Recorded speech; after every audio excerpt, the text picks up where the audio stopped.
नमस्कार। जैसा कि हम सभी जानते हैं कि बुंदेलखंड विश्वविद्यालय परिसर में जो भी अतिथि विद्वान, शिक्षक, सामाजिक कार्यकर्ता विश्वविद्यालय परिसर में किसी भी कार्य के लिए, चाहे वो शैक्षिक हो, चाहे सामाजिक हो या विश्वविद्यालय के अधिकारियों से उनकी सौजन्य भेंट वार्ता हो, तो हम लोगों का प्रयास रहता है कि बुंदेलखंड विश्वविद्यालय संवाद, जिसे हम लोग बीयू संवाद के नाम से जानते हैं, उसके अंतर्गत उन अतिथि विद्वानों के विचारों से, उनके अनुभवों से हम लोग लाभान्वित हों। इसी श्रृंखला में आज हमारे बीच में देश के जाने माने सामाजिक कार्यकर्ता, राष्ट्रीय मुस्लिम मंच जैसे देश के नामचीन सामाजिक संगठन की बुद्धिजीवी प्रकोष्ठ के राष्ट्रीय संयोजक, उत्तराखंड मदरसा शिक्षा बोर्ड के पूर्व अध्यक्ष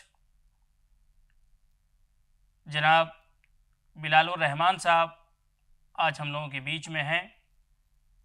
हम बुंदेलखंड विश्वविद्यालय झांसी परिवार की ओर से उनका हार्दिक स्वागत करते हैं। धन्यवाद। सर की जुबानी सुनना चाहूँगा उनके अनुभवों को, अलीगढ़ विश्वविद्यालय से लेके अब तक की आपकी जो शैक्षिक और सामाजिक यात्रा है उसके विषय में ज़रा आप प्रकाश डालें। मेरा जो बुनियाद है वो अलीगढ़ मुस्लिम विश्वविद्यालय से, जैसे आपने कहा। उसके बाद बढ़ते बढ़ते मैं जामिया आया। जामिया से फिर मैंने दिल्ली में एक इंस्टीट्यूशन से एमबीए किया और फिर अपनी इसी ज़िंदगी को जीते चले गए। बाहर रहा, बहुत सारे बड़े मुल्कों में जा के मैंने बिजनेस किया और वापस फिर सोचा कि हिंदुस्तान चले। उसकी वजह यह है कि मिट्टी कहीं ना कहीं जो है ना, बहुत ज़ोर से आपको बुलाती है, बहुत ज़ोर से आपको याद करती है कि आप अपनी मिट्टी के पास आए और इस मिट्टी का जो कर्ज है वो चुकाएं। तो उस कर्ज को चुकाने के लिए हमें मौका मिला मुस्लिम राष्ट्रमंच के थ्रू जो है लोगों की सेवा कर सकें। और जो ये उल्टी सीधी अफवाहें फैलती हैं, जो बातें होती हैं, उनका कोई इम्पैक्ट ना हो सोशल लेवल पे, उसके लिए हम लोग ये काम करते हैं। बहुत ही मज़ेदार सफ़र है, आज भी है, चले जा रहे हैं। जो पीछे किया उसको ना याद करते हुए हम जो आगे का टारगेट है, आगे का गोल है, हम उसको अचीव करने की उसमें शिद्दत से लगे हुए। बेशक आपने बहुत ही ज़रूरी बात कही कि हमें अपनी मिट्टी से लगाव रखना चाहिए।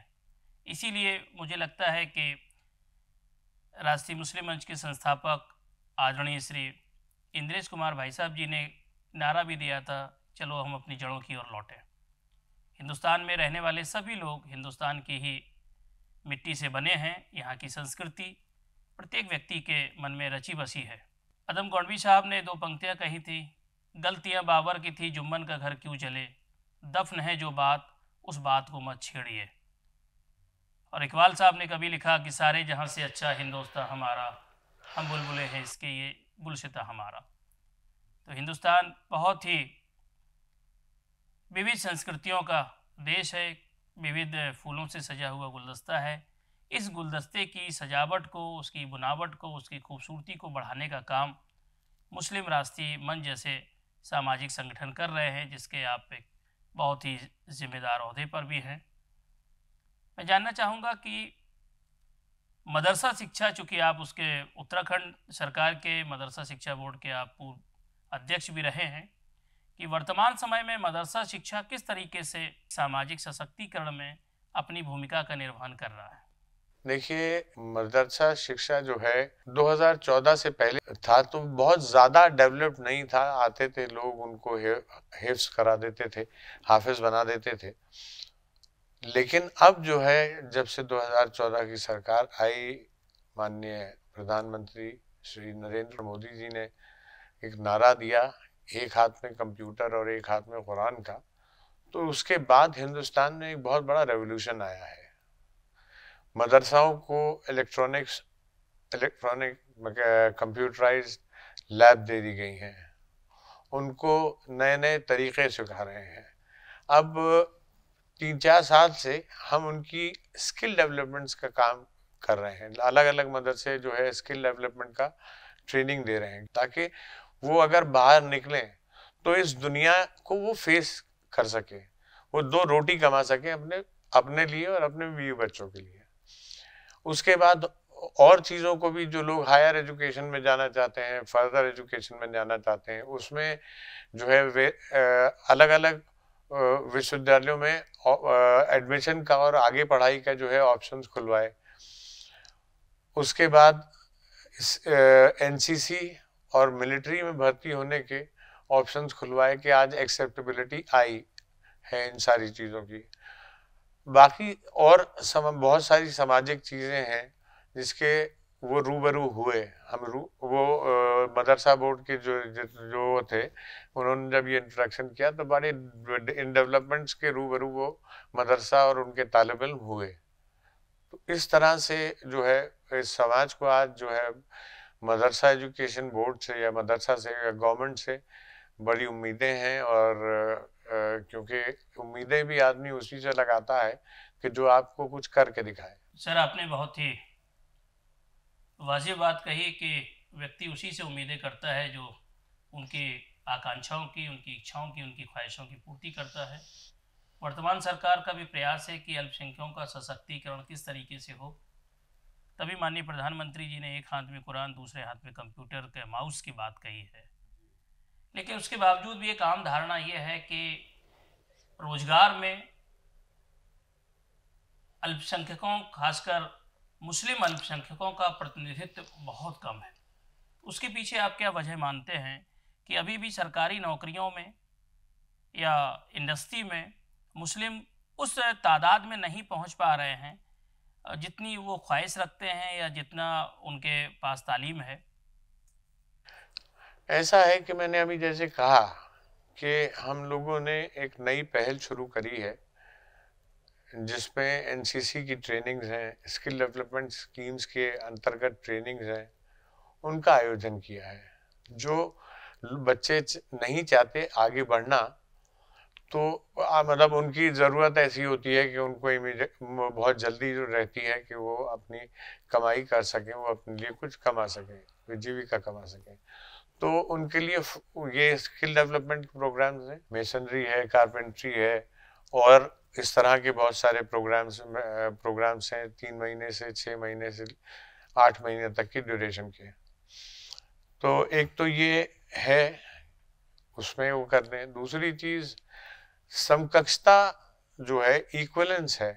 हमारे यहाँ जो बैरियर हम पार कर चुके हैं, हमारे जितने भी मदरसा बोर्ड हैं वो इक्वलेंस का बैरियर वो क्रॉस कर चुके हैं। और आज अगर आप बीए की डिग्री, 12th की डिग्री यहाँ से मदरसा से करने के बाद 12th का सर्टिफिकेट जहाँ आपको मिलता है, उसके बाद अगर आप जो है किसी यूनिवर्सिटी में दाखिला लेना चाहते हैं तो 6 महीने का 1 साल का ब्रिज कोर्स करके आप किसी भी हायर एजुकेशन इंस्टीट्यूट में आप एडमिशन ले सकते हैं। तो ऐसा नहीं है कि लोग, पहले इतना मिजाज ऐसा नहीं था कि पढ़ाई लिखाई की तरफ ध्यान है, जाके बच्चे मदरसों में पढ़ लिए और घर आ गए, तो इतना वो काफ़ी था।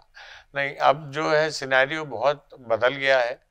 अब लोग बड़े करियर कॉन्शियस हो गए हैं और लोग इस तरह की स्कीमों को अवेल भी कर रहे हैं।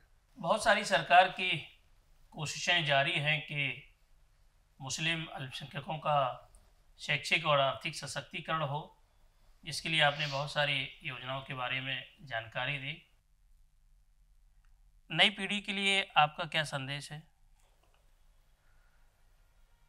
मैं जो एक नारा दिया है कि आओ अपनी जड़ों से जुड़ें, इसका मतलब ये है कि हम अपनी सोच को इस तरह से ले आए कि हम इस देश ने हमें इतना दिया है, तो हमें भी वापस इस देश को कुछ हिस्सा देना चाहिए। तो मेरा पैगाम यही है कि आइए फिर जड़ों से जुड़ जाइए। बेशक आज का जो दौर है, इस दौर में ज़रूरत है कि हम लोग अपनी जड़ों से जुड़ें, अपनी जननी, अपनी माँ, अपनी जन्मभूमि, अपने देश को इज्जत की नज़र से देखें। जितनी भी कोशिश हो कि हम माँ और मिट्टी और मुल्क की हिफाजत के लिए अपनी कोशिशें करें। जब तक हम अपने मुल्क की बेहतरी के लिए अपने निजी स्वार्थों को नहीं छोड़ेंगे, मुल्क की बेहतरी के लिए, मुल्क में अमन चैन कायम करने के लिए हम आगे नहीं आएंगे, तो जो हमारा हिंदुस्तान के बारे में, हिंदुस्तान की साझा संस्कृति के बारे में बताया जाता है, तो उसको अमली रूप, अमली जामा नहीं पहनाया जा सकता है। तो आज के वक्त की ज़रूरत है कि हम लोग तालीम याफ्ता हों। तालीम लेने के बाद हम एक अच्छा सा रोज़गार करें और अपने परिवार, अपने समाज और अपने मुल्क की बेहतरी का काम करें। आज आप हमारे साथ जुड़े, मैं विश्वविद्यालय परिवार की ओर से, अपनी ओर से, हमारे मीडिया लैब के साथी भाई गोविंद यादव जी की ओर से आपका बहुत बहुत शुक्रिया अदा करते हैं। बहुत बहुत शुक्रिया कि आपने, आपके साथियों ने हमको यहाँ बुलाया और दो हमने बातचीत शेयर करी। मैं बुंदेलखंड यूनिवर्सिटी में के सारे स्टूडेंट्स और सारे टीचर्स का बहुत बहुत धन्यवाद देता हूँ इस अपॉर्चुनिटी को मुझे देने का। धन्यवाद बहुत बहुत। हमें उम्मीद है कि जब भी आपका बुंदेलखंड में पुनः दौरा हो, आप हमसे ज़रूर रूबरू होंगे। बहुत बहुत शुक्रिया।